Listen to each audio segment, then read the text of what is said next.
تیسرا عمل جس سے انسان کا ایمان محفوظ رہتا ہے اور انسان ایمان کو قبر تک ساتھ لے جانے میں کامیاب رہتا ہے، وہ عمل ہے کہ ایک حدیث میں فرمایا کہ جس شخص کے سامنے غیر محرم آ جائے اور وہ اللہ کے خوف سے اپنی نظر کو پھیر لے، اپنی نگاہوں کو دوسری طرف پھیر لے، بند کر لے، بد نظری کا ارتکاب نہ کرے، تو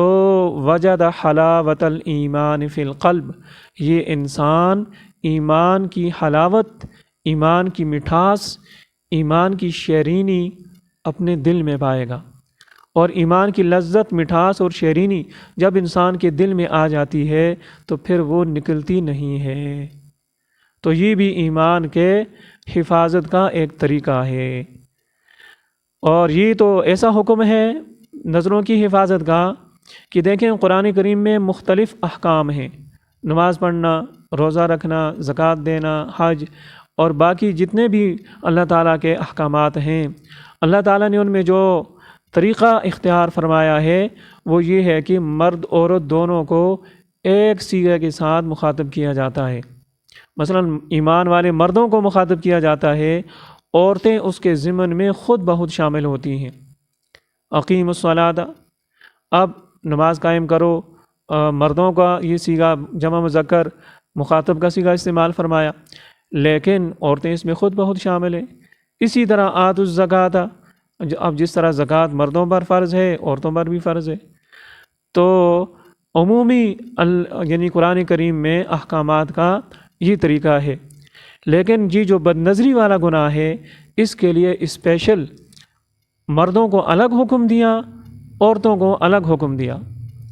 تاکہ مرد یہ نہ کہہ سکیں کہ نظروں کی حفاظت تو عورتیں کریں، اور عورتیں بھی یہ نہ کہہ سکیں کہ نظروں کی حفاظت کا حکم تو مردوں کو ہے۔ فرمایا نہیں، قل للمؤمنین، اے نبی آپ ایمان والے مردوں سے فرما دیجئے، یغضوا من ابصارہم، اپنی نگاہوں کو پست رکھیں، نگاہوں کی حفاظت کریں۔ اور پھر اگلی آیت میں فرمایا وقل للمؤمنات یغضضن من ابصارہن، اے نبی آپ ایمان والی عورتوں کو بھی فرما دیجئے کہ وہ بھی اپنی نگاہوں کی حفاظت کریں۔ اگر صرف مردوں کا حکم ہوتا تو عورتیں کہتی چلو مرد کریں گے، ہم کیوں نگاہوں کی حفاظت کریں۔ تو یہ تیسرا ایسا عمل ہے جس سے انسان کا ایمان محفوظ ہو جاتا ہے، اور اللہ تعالیٰ کا حکم بھی ہے، اور حدیث میں ایمان کی مٹھاس انسان دل میں پائے گا، یہ بھی آپ نے سن لیا۔ تو یہ تیسرا عمل ہے ایمان کو محفوظ رکھنے